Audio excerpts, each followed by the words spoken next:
Buenas tardes. El día de hoy voy a hablarles un poco acerca de las consecuencias que tuvo la Primera Guerra Mundial en todo el mundo, empezando primero por la introducción, claramente, que fueron las consecuencias principales. La Primera Guerra Mundial dejó como consecuencia una gran devastación demográfica y social, así como una fuerte crisis económica.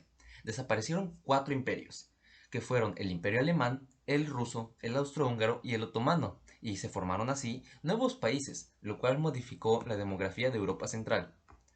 El imperio ruso se vio fracturado por la revolución que tuvo en 1917, movida entre otras razones por la participación de Rusia en en la Gran Guerra.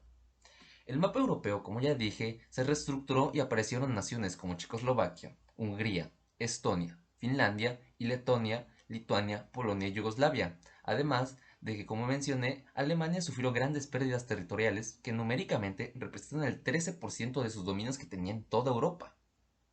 A lo cual pasamos al siguiente tema, que ya es el desarrollo, que son las consecuencias que tuvo la guerra para Alemania.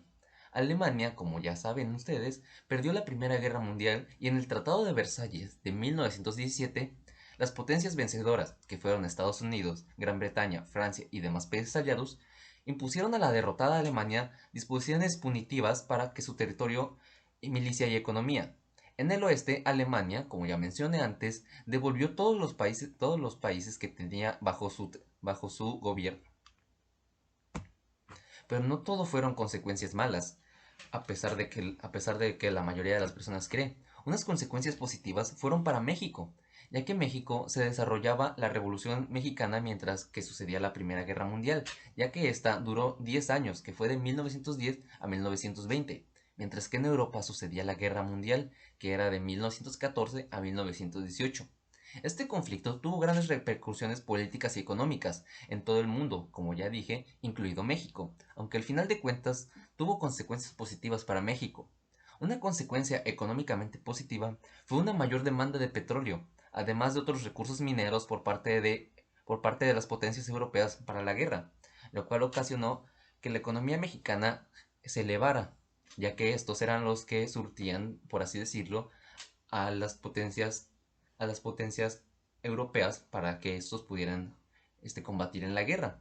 Otra cosa que dejó fue una consecuencia política, que fue que gracias a Venustiano Carranza, ya que él rechazó la propuesta de gobierno de Alemania para aliarse con ellos. Así que imagínense, nosotros estábamos a punto de aliarnos con Alemania, pero Venustiano Carranza rechazó esa oferta.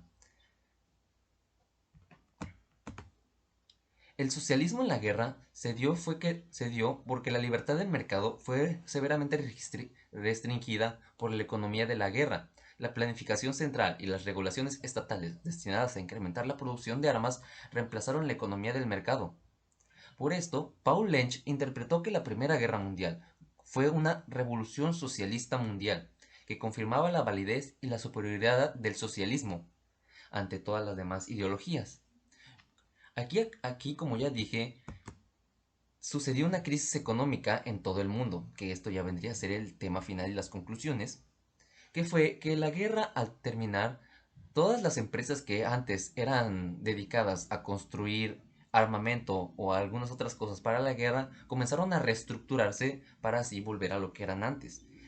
Y esto claramente no sucedió de la noche a la mañana, lo cual ocasionó un gran paro económico a nivel mundial, ocasionando que varios países, incluidos obviamente Alemania y otras potencias, comenzaran a tener varias crisis económicas y empezaran los principios del liberalismo, que fue la tendencia que se consideró durante la posguerra, fruto de las políticas de los gobiernos de izquierda, especialmente de los socialdemócratas, interviniendo así en el estado económico que fue la pauta seguida durante el periodo de entreguerras que salvó en el caso de Estados Unidos hasta la llegada de Freddie Roosevelt. Y pues hasta ahí sería todo eso. Fueron unas descripciones un poquito cortas y detalladas de cómo fueron las consecuencias para la guerra, incluyendo las consecuencias para el que fue el principal país que participó en ella, que fue Alemania, y el nuestro, México, además de explicar un poco acerca de las crisis económicas que surgieron después de la guerra. Y eso fue todo, compañeros. Gracias por prestar atención. Nos vemos pronto. Gracias por prestarme atención. Bye.